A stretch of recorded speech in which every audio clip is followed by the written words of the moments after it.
Welcome to YouTube's favorite K-pop show, DK News. Today we have lots of hot ass tea. First off, we have Bang Coachella. Second, we have Pledis Entertainment, the company behind Nuest, demanding an apology for recent allegations of Sajaegi. Third, Lisa faces sexual harassment by a cafe owner. And last but not least, we have Jihyo getting in some shitstorm thanks to her questionable word selection.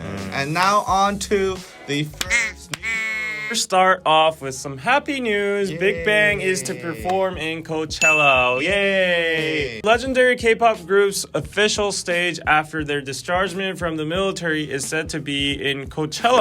Wow, what a comeback stage. That's a very big comeback stage, eh? So YG Entertainment announced that Bigbang was invited to the Coachella Valley Music and Arts Festival, which will be held in April 2020 in Indio, California. Bigbang will be performing 2 sessions, each on April 10th and the 17th. Bigbang will be performing as a 4-member group due to Seungri's resigning from the group, as many fans are hoping of a surprise for Seungri to join the activity of the comeback. It seems very unlikely considering the fact that YG only included the names of 4 members in their official posting. And Coachella being one of the most famous and biggest festivals in the world this year as well, the lineup is flashy. Headliners include Rage Against the Machine, Travis Scott, Frank Ocean, Calvin Harris, Lana Del Rey, and more. It is remarkable that Bigbang is included in this lineup as like a sub-headliner. I guess they really liked Blackpink being there, so they brought another one. I guess Blackpink or K-pop groups attracted a more like diverse audience. As many fans were delighted by this news, actually the Korean public did not take it that positively. What did you expect?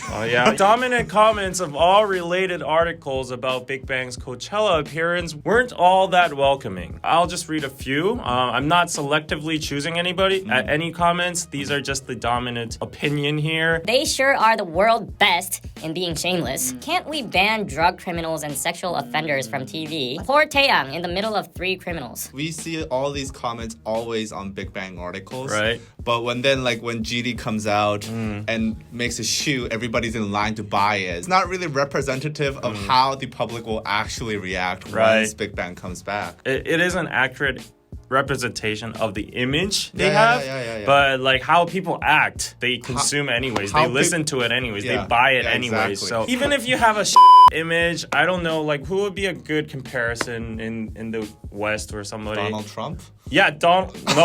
Like Kanye West or Justin Bieber. Even if a lot of people hate Kanye West, people like, are buying Yeezys. Influential artist albums. of the century, something like that. And before you come at me, there were other articles that were relatively smaller than this one, which had a lot of positive comments from fans. Like you can see the fan nuance there. Right. But I just picked this one because this one was on top and it had the most comments and the most views. Okay, clarification. What are your thoughts on the Coachella comeback? I think it's a very smart way to relaunch their career off of their hiatus. Epic High and Bigbang and Blackpink are now going to be the only ones to ever be on Coachella. Only Korean artists, as far as I know. So it's a very big deal for a Korean artist to be on this huge music festival. It's gonna show people in Korea that they're still relevant, rocking out concerts and selling records. So I think it's a very good, smart first step.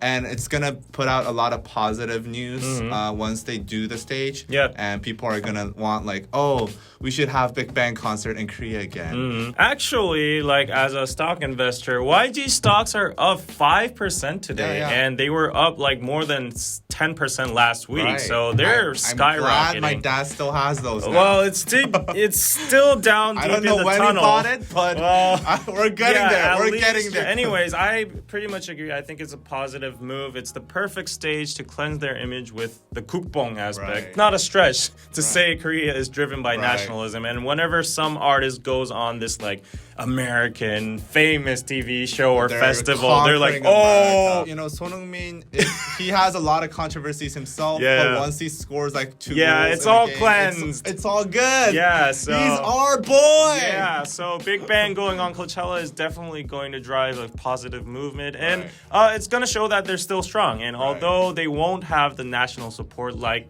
they had in the past, like the general support, the emotional support, they will still be able to continue a very successful and strong career. VIPs, no need to worry. I don't know about Seungri. A lot of people are still wanting Seungri to be on that stage as well, from what I've seen on Twitter and stuff. I actually suggested that they have a hologram of Seungri. Coachella 2012, they had a hologram of Tupac perform with Snoop Dogg because Tupac's dead. Well, Seungri's not dead, but he can't obviously perform. I don't think that would be a great move, because that would be kind of like a mocking move, you know. It will be made fun of. So I don't know about that. Seungri has no charges so far.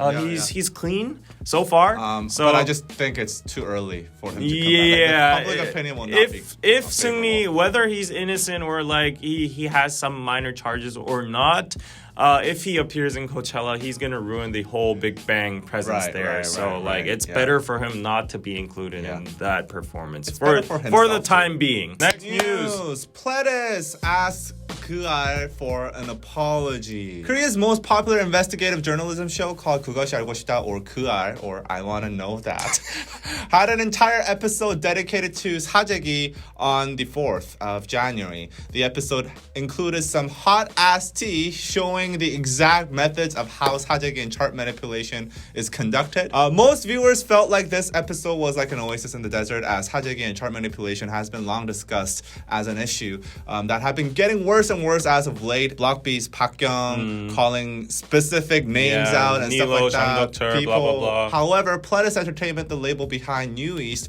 was not pleased at all with this show.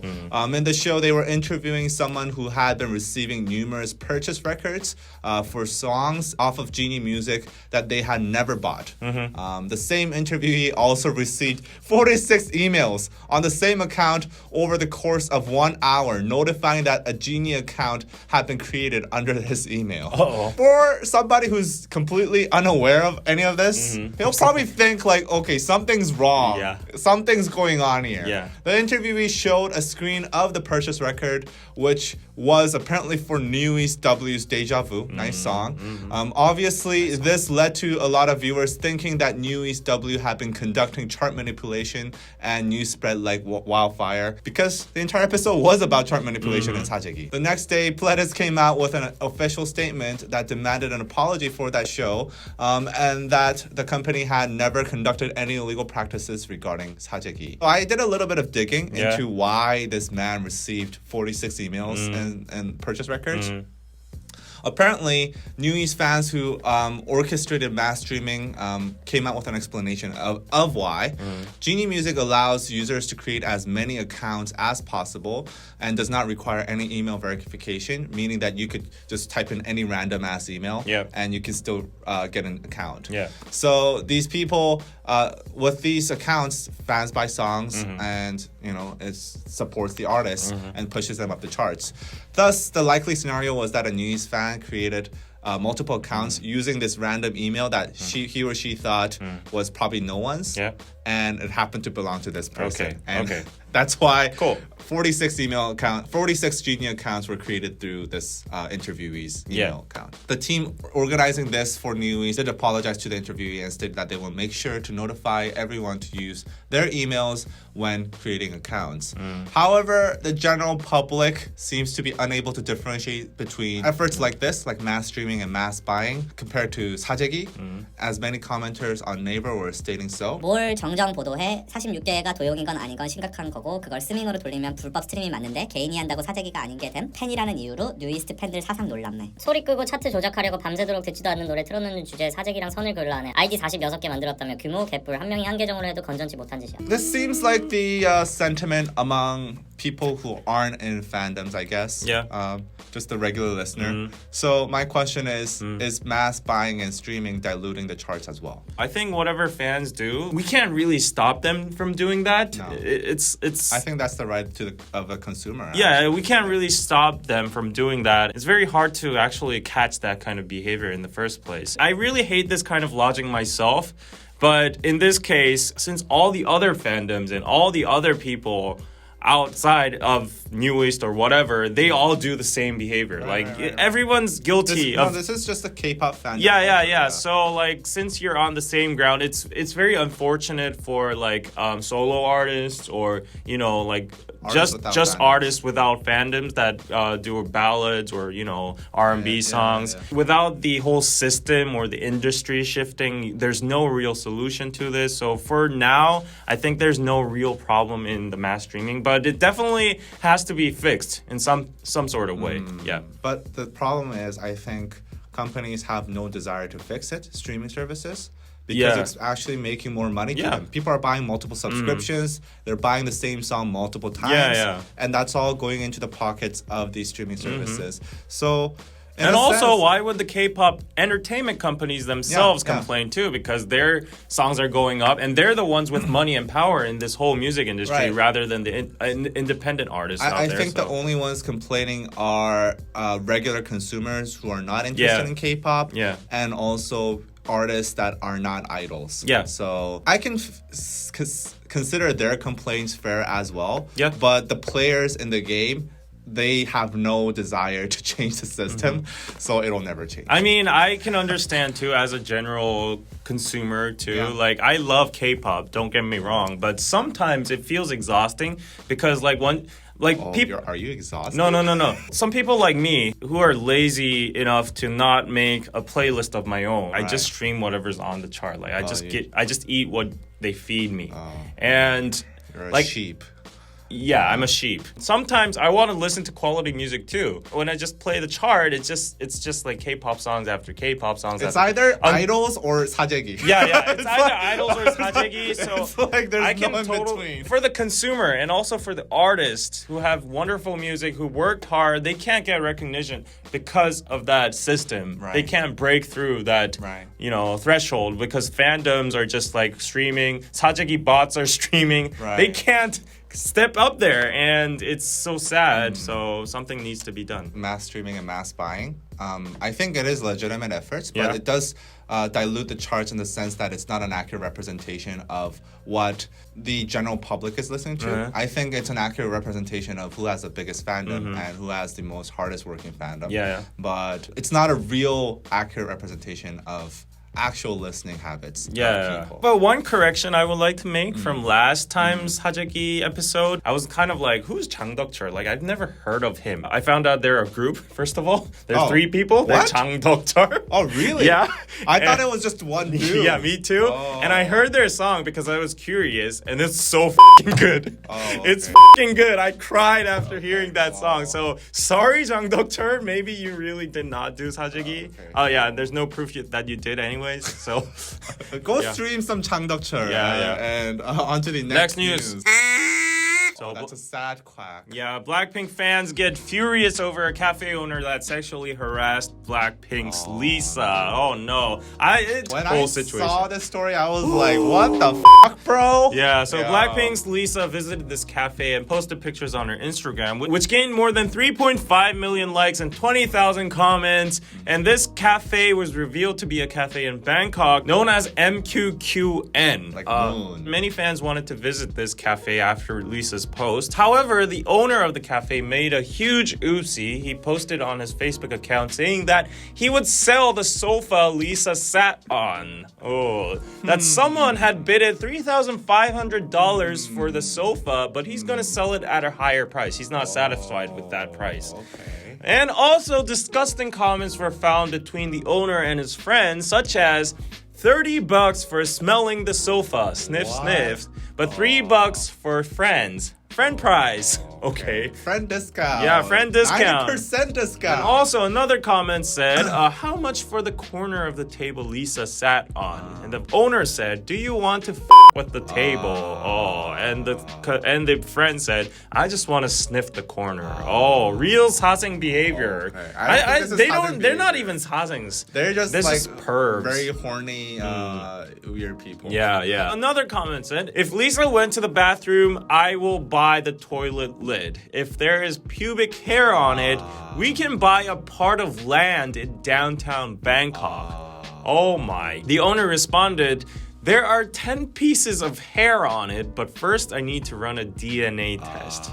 Okay. That is so creepy. Oh my god. So there were many more comments on how these people wanted to buy stuff Lisa used, like forks, knives, whatever. Obviously, Blinks got furious due to the disgusting sexual harassment. I made my judgment here. It's already sexual harassment, so I'm gonna say it's sexual harassment. And afterwards, there were movements to boycott the cafe and actions to notify YG Entertainment of this situation. And eventually, the owner of the cafe wrote an apology to the fans, but not Lisa. According to AFP News, this cafe did not open for business on the 5th, right after this controversy. So, yeah. There you go. Justice there you go. served, I guess. Yeah, that's what you get after saying or trying to sell someone's pubic hair. I would be fine with... What? No, I would be fine. Well... Careful where you tread. Hey, I would be fine with the dude selling a chair, whatever. I think that would be okay. Okay. Where Lisa sat on, because there's a lot of people that sell stuff that celebrities used. Yeah. If you just sold a chair or the sofa or whatever, without any context, right? Right. Then I would have been okay. But then the things that followed were like, oh, sniff the chair, and also pubic hair. Yeah. Oh, that rhymed. He's selling a toilet lid and whatnot, and this dude just ruined an opportunity of a lifetime to have his cafe, go another level. He got blessed and he kicked it away. He got blessed with the free promotion, free Instagram post, and now he just kicked it away by making all sorts of disgusting comments. Dumbass dude, like seriously. You slit open the goose that lays golden eggs. We have a Korean saying like that. He did just that. He wanted to make a few bucks, $3,000 or whatever, and now you just lost your opportunity of a lifetime, and now you're not even open for business. Talk about dumb choices. This is probably the dumbest choice of 2020 so far. Yeah, I think we should focus on Lisa more a bit. I'm sorry. Yeah. Lisa, I mean, what would you feel like if someone was out there saying, like, I want to sell your pubic hair for land in Bangkok, downtown Bangkok? I would sell my own pubic hair. It's like a series of events right now. Like Lisa's been going through so much. She's been going through the racism, the chat room thing. The sexual harassment, like YG not treating her well, blah blah blah, stuff like that. So Lisa might be under a lot of pressure and stress these days. So I hope. And I think this will be probably traumatic for her. Yeah. And maybe other celebrities as well. Might be afraid to go to the restroom. Well, actually, the hospital as well. She might be afraid to go anywhere, like everywhere. So like everywhere that is private is no longer private for a celebrity, and I feel so bad for them. Yeah. Meanwhile, I Airbnb my house out. Yeah, and there's pubic hair everywhere. Right. You can if you wanna collect my pubic hair and lick my toilet. Can you please clean your house after renting the Airbnb? No. On to the next news. Netizens are outraged by Jihyo's word selection. Twice has been going through a big rough patch since last year, dealing with that German dude stalker, malicious rumors, and all sorts of K-pop craziness. Now Jihyo is under fire again after what she has said in a chat room with her fans on V-app. On January 5th, Jihyo was chatting with her fans on the V-app, talking about why she was not seen on stage in the middle of Mama Japan in 2019. There were a lot of rumors and speculations regarding why she was missing, mostly around her boyfriend, Kang Daniel. And Jihyo addressed this by saying, "Some attention seekers are blabbing about this incident, but I was just sick. LOL. I'm sorry. You were probably having fun because you had another reason to attack me, but I couldn't help it when I was sick." So she was a little bit pissed. While this translation does seem like a normal chat, she used the word 웅행웅 when she was saying there's a lot of attention seekers blah blah blahing about this incident. 웅행웅 is an internet slang meaning blah blah blah. It originated from Twitter, and it was adopted into radical feminist communities like WOMAD and Megalia. It's usually used to make fun of and block out what men say to them. If a man tries to rebut to the logic used by those websites, they reply with 웅행웅. Tiny even made a song titled 웅행웅 that called out radical feminists. So when Jihyo used the word 웅행웅, everybody was like, what the fuck, yo? Like is Jihyo a radical feminist? Blah blah blah. I'm so disappointed. Considering their usage of the word and the fact that Twice has many male fans, Jihyo saying ungengung did not fly with the public. I can't believe an idol would use such a word on V-app. Even if you were calling out the haters, you should have been more careful with your word selection. You just ruined your image. Tough criticism there. Perhaps what was more concerning was that even some fan communities were divided on this issue. While many were supportive of Jihyo as the slang itself was used to call out people who were making rumors about her, some were saying that they will no longer be standing Twice due to this comment because they had enough, I guess. So is this just another case of sensitive netizens or what? I think it's a stupid incident. There's no problem to this issue. First of all, I think the people that are like probably sending hate comments to her right now aren't even Twice fans in the first place. Actually, there are. I don't think so. Because actually during the chat, yeah. I saw the chat log. It shows that the fans were telling her to stop talking because they knew it would be a problem. Yeah, that's because they were worried about how this would the outcome would be. Like they knew how people would react to it, so they were trying to protect her. Yeah. And first of all, I think fans should understand the context. First of all, I saw the whole log of the chat, and she was being all playful and all. She was like, she was playing with the fans, and then suddenly this topic started coming up by some like minority of fans there. I don't know if they're fans or not, but they kept on asking her about it, and she was irritated because there's nothing really to explain about it. And she was addressing to those people that were actually like criticizing her for like something meaningless. Like she just went out because she was sick, and she got irritated, and she just said, oh, these attention seekers keep on bugging me about this issue when I was just sick, and they just keep going blah blah blah. And I don't know what's so wrong about that in the first place.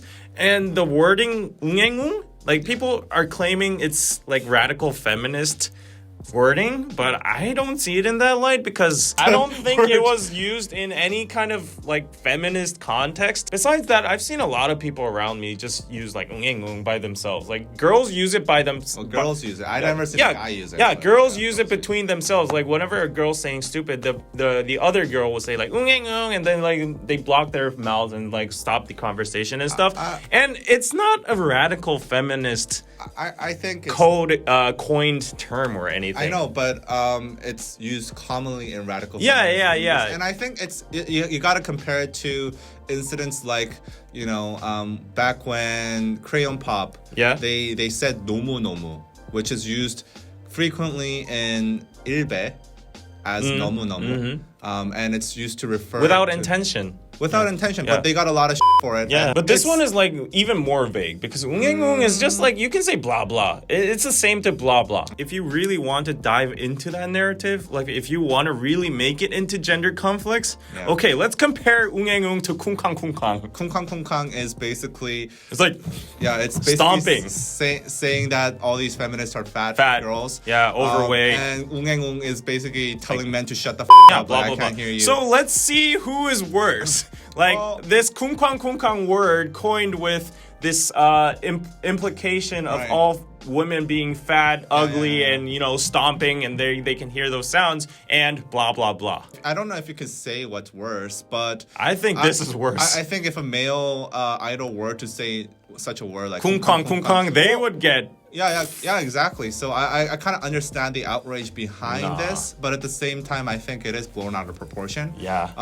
There's nothing wrong about this, and the K-Nets can come at me however they want. So I think what's expected for an idol is for them to be perfect, right? Yeah. So for them to show like this kind of wording, obviously is gonna disappoint people. Okay, let's go into that. Like, why would Jihyo use this kind of wording? Let's look at what Jihyo has gone through for the past 3 months or like year. She got accusations of having like a leaked porn video of herself, and she got shoved in the airport. She got so many hate comments and false rumors with Kang Daniel and stuff. If I were Jihyo, I would crack. I would crack shit, I think and you know, I would have said even worse. And I think this is like a mild reaction. So, dudes, hate commenters out there, if you lived Jihyo's life for even one day, you would, I don't know, you would just crack. You would cry. Yeah, you would cry. So like, just be happy. She just ended it like this, and I totally understand her. I totally support her. But now with this is gonna definitely not good. I mean, it's not good for their overall image and no. I mean, for her, I feel I'm personally worried. Oh, for she's Jihyo. gonna get more. Yeah. She's just gonna be like that ugly duckling now. It's just like I feel so bad for this girl. Yeah, result-wise, she said one word and now she's getting all this for it. And she's probably done. She's just done. She's probably really done. Yeah, she's just probably done. I've seen her facial expressions recently. She's just like, I'm done. Like, I just want to retire. Right. You gotta understand though. Currently, Korea is in a very sensitive place in terms of gender wars, right? People who are thinking of this as a gender conflict I know, are delusional. It's not a gender conflict, but people are ultra sensitive towards the wording. So it's kind of like race politics in America, where people are really sensitive about how everything's worded. It's the same in Korea too. So in this very sensitive situation, obviously this is gonna be triggering a very massive reaction. So I do think Jihyo should have been more careful with her words. I mean, like I'm perfectly fine with her using it. I don't give a honestly. But well, at least she didn't say something like yourself in the ass 500 times. Well, I'm a new me. Look who's speaking. Hey, I'm a new me. It's 2020 and it's new me. So there you go. Tell us what you think about this ung thing. And I'll stop ung. Please go to our Patreon, patreon.com/DKDKTV. We're gonna be really faithful on Patreon. Yeah. What? We're gonna be really faithful, hardworking, diligent, caring on Patreon. We learned the importance of fandoms. Yeah, new content coming up. I'm gonna watch some dramas with you guys. Right, so go look forward to that. And Sarah's, we have a fine now. If we're not faithful to our Patreons, we have a fine that we're gonna pay each other. Oh yeah, so and video uploads too. So new DKDKTV 2020. Go look forward to it. Happy New Year on Patreon. Happy New Year. Hope you get everything you want in 2020, and we'll see you guys next time. Bye. Subscribe. Bye. Oh, and congratulations to Momo and Hichor.